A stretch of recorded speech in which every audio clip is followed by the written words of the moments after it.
guys, what's going on? It's Ash here coming at you today in Raid Shadow Legends. I am joined by Skratch, and today we're going to go ahead and give you our 5 best tips for new players starting to play Raid Shadow Legends. Welcome to the game. Skratch, welcome to the channel, man.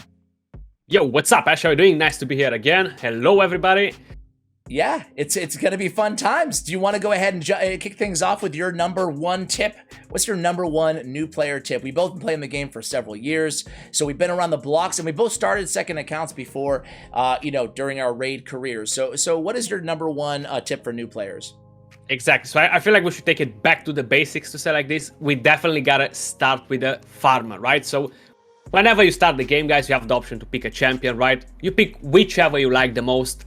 All 4 of them are great. Some of them, they are a bit better than the other ones towards the end game, but rather than that, each one of them are great. So once you get a champion, you really gotta focus in building up the champion and ignore the rest of your champions there, regardless whoever you pulled. I feel like a lot of people are getting a legendary champions early on or an epic champion, and they get super excited and they want to jump straight on it to do it, but they're not thinking that they need books for those champions to be even better, So a rare champion is always easier to book, and I feel like starter champions, they're great end game as well. Like, look at me, 2 years later, I'm still having fun with starter champions. They can do pretty much everything that any other champion can do, Yeah, these starters. So we have Kale, we have Aethel, we have Elhain, and we have Galek. Those are the 4 champions. You have a choice of selecting one at the beginning of the game, and everything that Skratch said in terms of how you upgrade them, whether that be ranking them up to 6 stars, getting them to level 60, ascending them, upgrading their artifacts, choosing their masteries,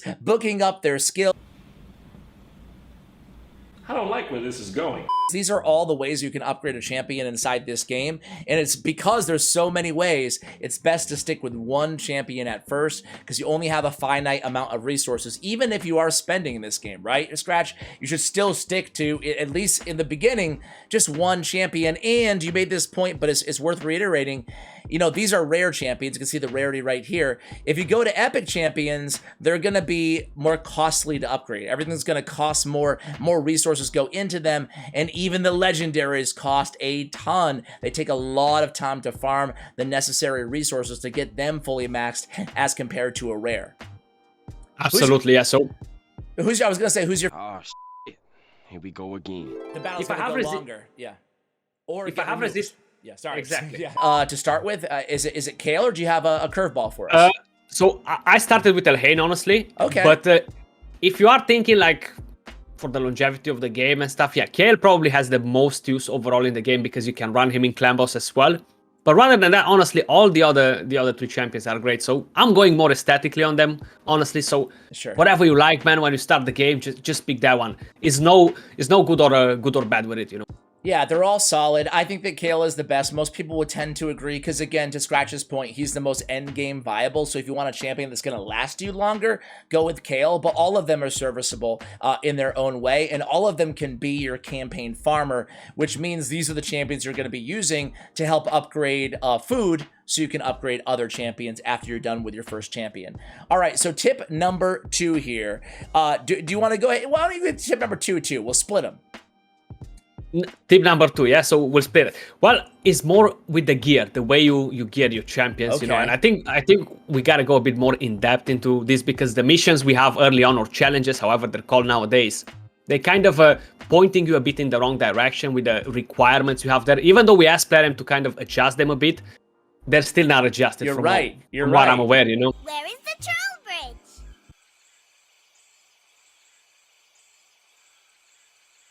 And those missions you're talking about are the ones that are like, equip an attack champion with attack on every every gear or whatever, every artifact, and that doesn't make a lot of sense in most cases.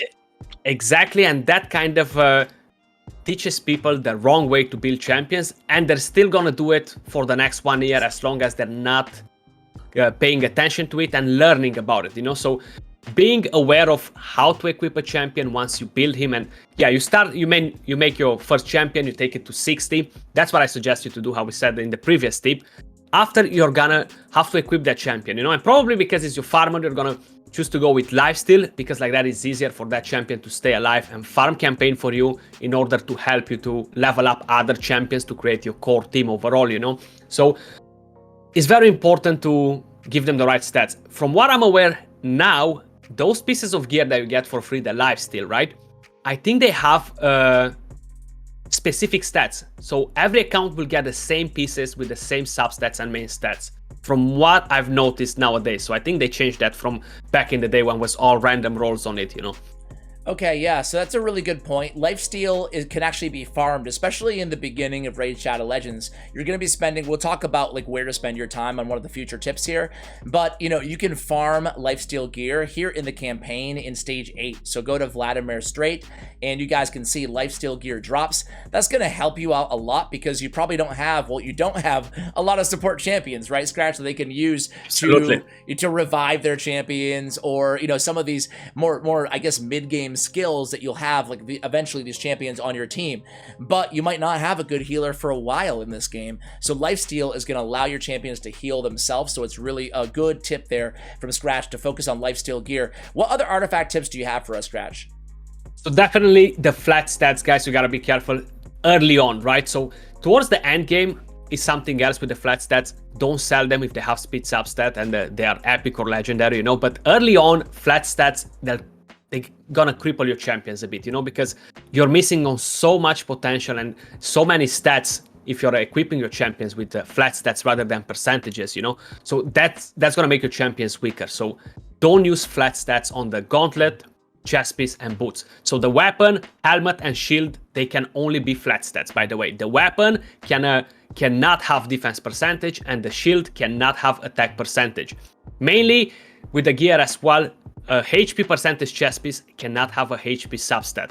So speed boots cannot have a speed substat. That's just one thing to keep in mind. I always used to get excited when I was early on, like, I cannot wait to get speed boots with speed substat. That's never gonna happen because they don't exist, you know. So that's one thing to keep an eye on the gear as well, you know.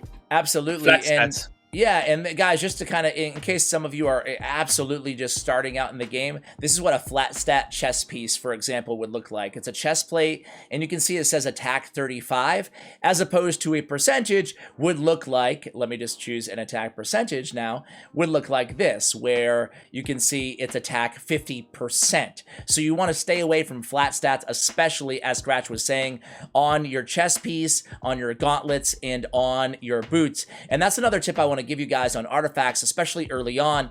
3 of the most important stats you're going to be looking for, especially on your starting champion. So we're sticking with, like, let's say Kale here, if I can get to him really quickly. We want to go oftentimes with crit rate on our gauntlets, and either attack percentage, HP percentage, or defense percentage on our chest piece, and then speed usually on the boots. On the boots, it's intuitive, it makes sense. The boots are your only artifact that you're going to be able to upgrade a speed stat on, so it's very valuable to get your speed as the main stat on your boots. Anything other that we didn't touch on here for beginner artifact tips, Skratch?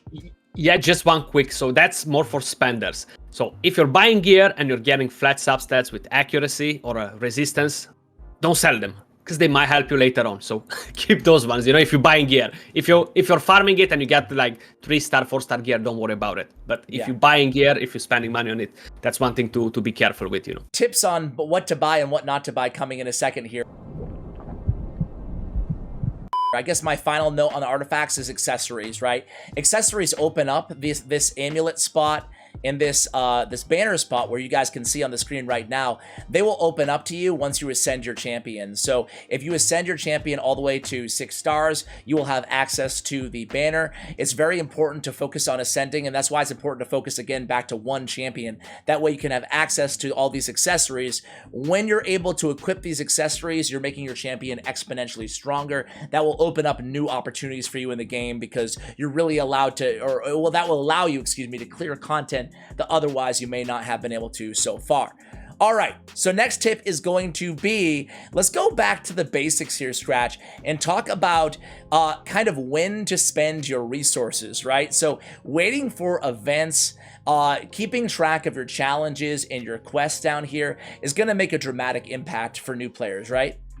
100%, man. Like when I started playing the game, like in the beta, we barely had any events at all, right? So you were spending your resources day by day. We had no tournaments, no nothing. But now we have so many events and everything gives you rewards, you know? So you definitely want to manage your resources properly, especially with all these fusions. Every month we have a new fusion. And yeah, probably if you just started the game this week, you might not be able to complete the fusion that's currently in progress right now. But you can get prepared for the next one that might start next month, you know? So managing your resources is so important, guys. And not only in the way of building champions, because early on you do definitely want to invest everything you got in building champions, creating your core team, etc. So it's very important to be efficient with the shards. We have 2x events, right? Every week we have a 2x event. The week afterwards we have a 10x event.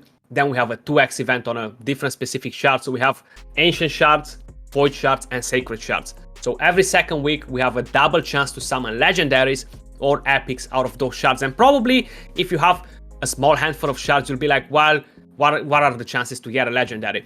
It's not only about legendary champions early on. Epic champions, they are so powerful, and we have so many in the game that are absolutely amazing. And you have a 16% chance rather than an 8% chance to summon one of those amazing champions, you know? So that's a huge difference, in my opinion, to wait for a 2x for that. Absolutely, Skratch. It's a good point. There's a lot of good epics in the game, not like it was necessarily, you know, a couple years ago when the game was brand new. And now there's a lot of really good epics. And again, these 2x events, it gives you a double chance at pulling these epics and legendaries, to Skratch's point. So it's really advantageous to save your shards until we have these events. They come pretty frequently, and you'll always be able to notate that by the portal here will start like glowing, right? In the color of the extra chance shard that is featured that weekend. And also for events and for tournaments, and even for quests and challenges. Quests and challenges is just something that if you don't know what to do next, just take a look at your next quest or take a look at your next challenge and do that, right? Because you're going to get rewarded for doing something that you likely would have done eventually anyway. And with events and tournaments here on the right-hand side, Skratch, do you have any tips for those? Or do you just basically, you know, before you're farming a dungeon, or if you don't know what dungeon you want to farm, do you just take a look at the corresponding events in tournaments, basically? So honestly, if you early on, you shouldn't really bother that much with most of the tournaments, right? Yeah, those ones I would suggest you probably to hold on for fusions, you know? So how I said, fusions are so common now. It's like literally every month we have a fusion, free legendary champion basically. So as long as you are prepared with resources, even if you're free to play, you don't spend a single dime, you're going to be able to do the fusion as long as you manage your resources wise, you know? So if you don't jump on to complete every single tournament event, which is not going to happen if you're free to play 100%, you have to manage your resources right to be able to... Why are we still here? Just to suffer? Every night, I can feel my leg, and my arm, even my fingers. Put your hand on the desired fusion champions. We had quite a few good fusions, man, in the past 1 year. So definitely it's worth it to be efficient with it and save your resources for fusions, you know? Absolutely. So don't even worry about events and tournaments in the early game, guys. You'll still have opportunities, obviously, later on to go ahead and get that stuff. Just focus on campaign, or I should say on missions and quests and stuff like that, and you'll have plenty of things to do and plenty of kind of direction to take things with. I just learned, don't ever try to play the game while you are recording, because I'm screwing everything up here, Skratch. So let's go on to the next tip, and that is, where are you going to be focusing on the early game? There's so much to do in this game. It feels like really, you know, you could be playing forever, right? I mean, and still not get everything done between clan boss and arena and faction wars. And it's important to note that you shouldn't be neglecting any of these areas, even as a beginner player. But in the early game, where is the majority of players' focus going to be? So, if I would be to start a new account right now, and with all the knowledge I have in the game, right? The main thing I would do is I would max my starter champion, right? Take him to 60, get his masteries done. So probably my first 800 gems will be spent on buying the masteries for that champion. That can be like the best thing you spend gems on early on. Buying the masteries for the champion will be huge in order to help you farm campaign faster and better, and just overall when you're moving from campaign to build your core team, right? So the second step I would do once I started the game is to build my core team. So here we can actually talk a bit about the few decent champions that we can get from campaign. If you don't open many shards, you might not be pulling too many champions, right? So you might want to get a couple of decent champions that you can get for free by farming campaign. They can drop, then you can farm multiples of them to book the skills of those champions, you know. So what are like your favorite champions, and what do you think are the best champions when you're starting on, you know? Yeah, just to kind of point out before that, masteries, because I'm showing it on the screen here.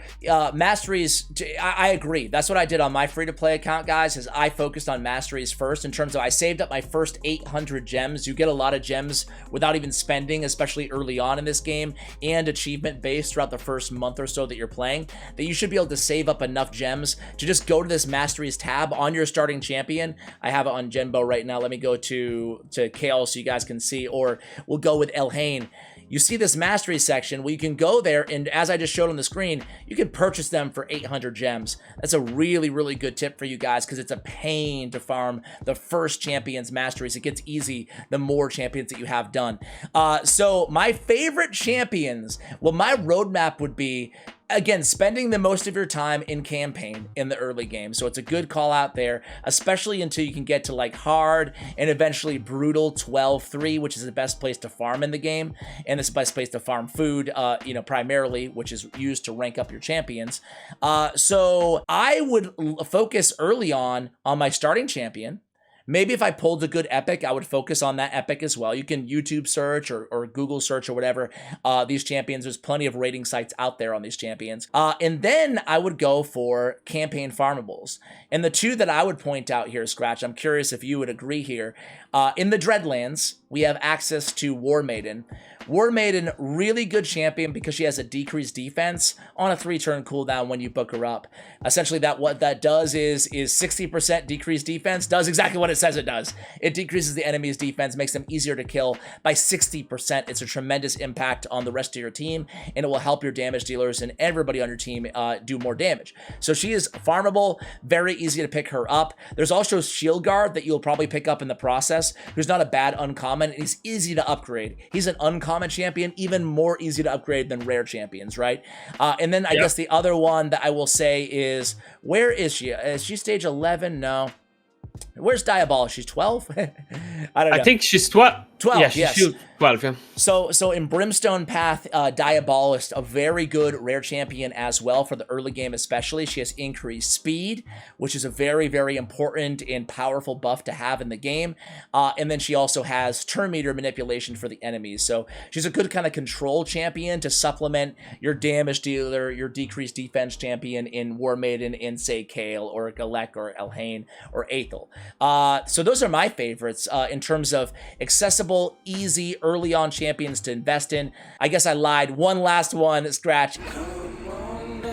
The only thing we know for sure is that he's playing games with us. A daily login reward in High Katoon. I think you get her after maybe 30 days. I might be wrong there, but it's not too long of a wait. And she's an epic, very, very worth investing in as well. I will add the only caveat is if you invest in High Katoon or you plan on it, it makes Diabolish not useless, but not as important because she also has the increased speed. They bring kind of the same kit to the table in some ways. Anybody I missed there, Skratch, or would you go for the same champions? You said Spirit Host, right? I didn't say Spirit Host, but it's a good. She's a good call out as well, and she's in up to like level 50. I wouldn't go more crazy than that with Spirit Host. Honestly, I agree completely. I will look for you. I will find you, and I will kill you. So only take her to 5 stars. You don't need to fully max her because she's not as viable as you progress in the game as the other champions that we mentioned. So Spirit Host, you would use her for arena, I'm assuming mainly. Yeah, just to have that speed lead to give you a bit of extra boost for arena and have a bit of cleanse that even though he's on a long cooldown, you know, she can help you a bit, and that attack up as well, you know. Yeah, and you only have to use it once. And also, Durham Forest is actually a good place to farm because I would say the same thing about Greybeard in terms of a champion that you guys can invest in the early game and just take him to 5 stars. He's not a champion that's going to last you until the end game, so I don't like investing in champions that I know I can't use for a long time, but he does have a tremendous aura for you guys. Increase ally defense in dungeons by 30%. So when you get to your dragon farming, which, you know, Skratch, why don't you talk a little bit too before we get to our last tip about when to transition from campaign to dragon, you know, because that's usually the first dungeon that people start out at after campaign. Absolutely, because it gives you the best gear sets early on, you know, like you get speed from there, you get accuracy, you get more lifesteal. So those are pretty much the most important gear sets when you're starting the game. So the main thing you want to do, guys, you build your core team, right? You form your formation of 5 champions. Do not invest in Shaman and Jizo, a little bit only. So you're getting them for free. Don't get excited about them. You're going to regret it later on. The main idea is you got to pick some of the best champions you got overall. You farmed War Maiden. She's definitely a go-to 60. I'm still using her in this moment present, you know, so she's definitely worth it to invest in her. And then move to the Minotaur with the rest of the champions. So once you have 3 champions at level 60, 4 champions at level 60, and you have a bit of support in there, you can definitely move over and start cracking down on that Minotaur 15, 14 to grind your masteries. I wouldn't invest too much in the Minotaur to get masteries before stage 14, 15, you know, because it's a waste of energy.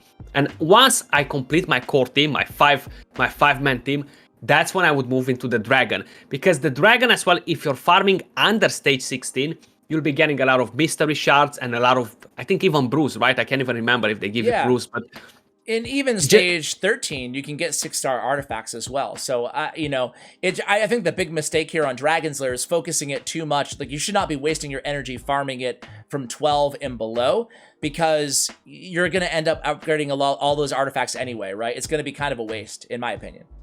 Exactly, yeah. So you can farm a bit of gear from campaign early on, lifesteal or speed, from going to the right stages in campaign, and you can put your hand on decent gear, specific stats on what you're following. You can actually pick if you want to farm just boots, if that's what you're missing to complete the set. So that's very helpful early on, and then move into the dragon. You know, that will make such a huge difference and will actually not cripple your account, will actually help you progress much, much better overall in the game. And the main mistake that people are making early on is focusing too much on clan boss. Like the low stages of clan boss, they don't give you great rewards. Yes, I'm not saying not to do clan boss, but don't go all in just for clan boss, ignoring dungeons, ignoring arena, and the rest, you know. Yeah, I would spend, to that point, I would focus on campaign, you know, pretty much in the early game. Once you reach the point where you can't progress any further in campaign, then I would shift my attention to Miniature's Labyrinth, as the Skratch said, and also to Dragon's Lair, and see if you can make any progress there.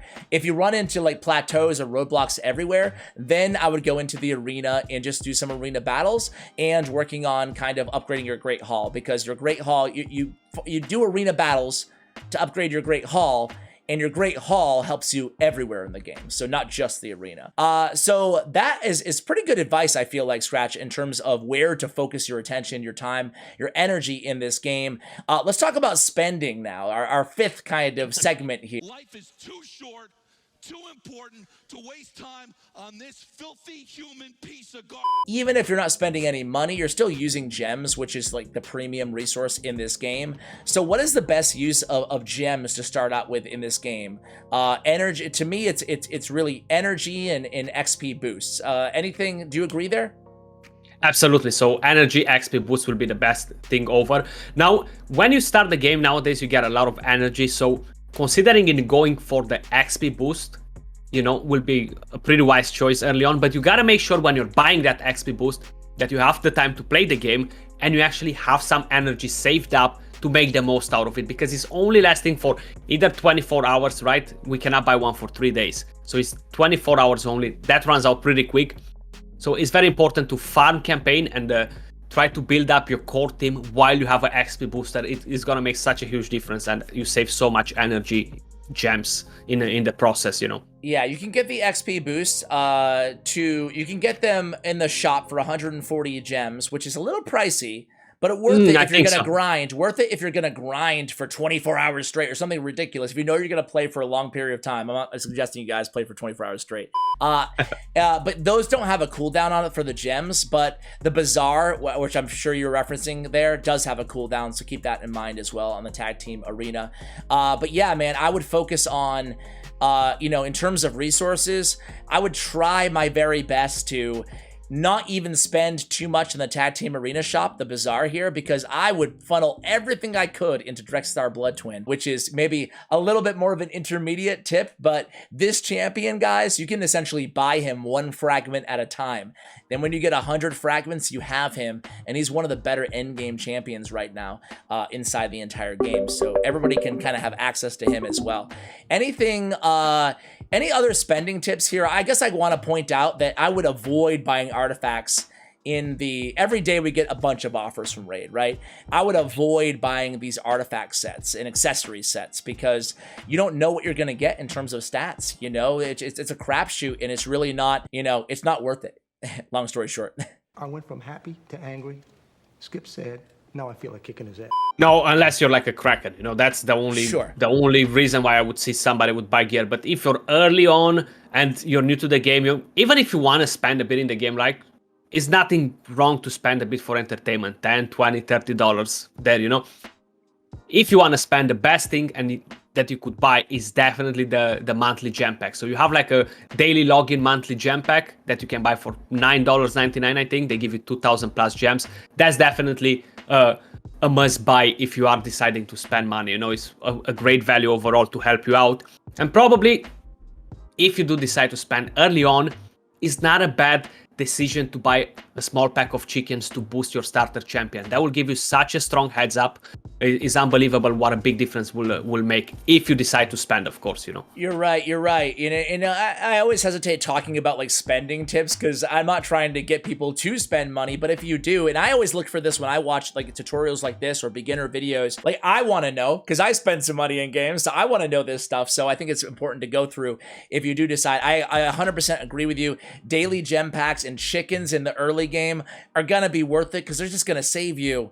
Getting a few 5-star chickens in the early game will save you like 8 hours of time, and so just doing it even one time for your first champion is, not a bad game-changing. Yeah, it is a bit game-changing for you. And I will say again, they're going to, especially for new players, they're going to throw a lot of offers at you. Aside from what we've mentioned, I really strongly advise you guys not to spend early. Even though they'll throw some really good, to be fair, really good offers at you in the early game, you just don't know enough about the game to really properly assess what you need at any given time, So unless you have somebody coaching you who does play the game and looks at your account, you're likely going to be spending your money on things that just aren't going to be worth it until you have a better grasp at what everything is in this game. And there's a lot in this game. The final note I'll say is that your silver raid card, let's just say you want to allocate $10 a month and that's your entire budget for entertainment. I would buy the silver raid card because you get extra XP from campaign battles, extra silver from all campaign battles, and then extra 70 a day multi-battles attempt. Basically that allows you to play while you're not on your device, right? So you can have 100 battles. We get 30 automatically, but you can do 100 battles a day, while you're sleeping if you want. And it's a good way to farm up, resources or level up your champions, provided you have the energy. I wish they would actually boost a bit that pack. I feel like it's still not worth it 100% that amount of money for some reason. I don't know why. So, well, that's good though. So we have a disagreement here. So you guys can take that into consideration. So you would pass up on the silver raid card and just use your money elsewhere. Yeah, I mean, I feel like I'll rather buy a shard pack and have a bit of a dopamine rather than that. But 20% XP and silver from campaigns forever, considering how much farming you're going to do, not forever, but for the duration that you have this thing. I mean, it can really add up, I feel like, but... It can, but I still feel like just looking at it, how plain it looks compared to other games where I've seen that raid card, it looks so, like, a little underwhelming. No, yeah. Like, give me a couple shards a month or something like that as well, yeah.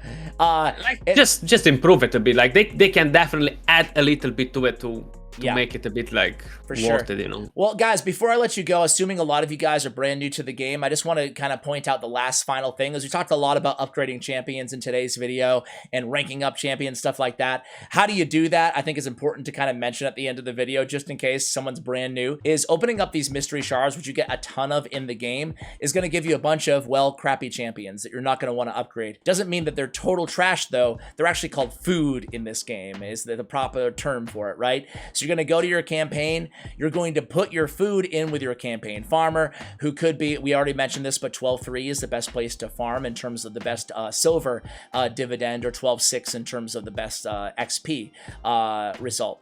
But anyway, you take your campaign farmer, in this case I have Saurus as my campaign farmer, and then you take these crappy champions, right, that you pulled from mystery shards, and you utilize all 3 of your spots along with your campaign farmer. Your campaign farmer might be Kale, or Galek, or Elhain, or Aethel, your starting champion. So you put these crappy incubuses in with the same team, you level them up, and then you can sacrifice these champions in your tavern to use as food to level up the champions that you really want to go ahead and upgrade. So again, pretty basic stuff there, but it's important to mention in case somebody maybe not has even played the game yet. By the way, if someone is or hasn't downloaded the game and they want to download the game, I actually have a special link you guys can use. I don't get anything from you using the link, so it's not like an advertisement, but it will give you a free epic champion and a couple ancient shards if you download the game using it. So I'll put that in the pinned comment as well for you guys, along with Skratch AK47's YouTube channel. Skratch, thank you so much for joining me for this combo, dude. A bunch of great content on his channel, as I mentioned already. Any final thoughts, or are we good to go here, Skratch? Yeah, I think we're pretty good to go, man. Awesome. Pay attention to the champions you're gonna use as food, guys. If you need to check what champions you pulled, just YouTube it, man. Don't just waste any champion that you pull, because some of them might be super good champions, and then you will never pull them again, and you'll be getting disappointed. So be careful with what champions you're feeding, you know. Absolutely. And if you pull a good champion that you don't want to accidentally use as food, see this little lock button here on their screen? You can press that and boom, it will, lock them. That way you can't accidentally use them unless you unlock them as food or sacrifice them. So guys, thank you so much for watching. Really appreciate you watching all the way till the end. I hope you found this video helpful. Again, a big shout out to Skratch AK47. And as always, take care, guys. Peace.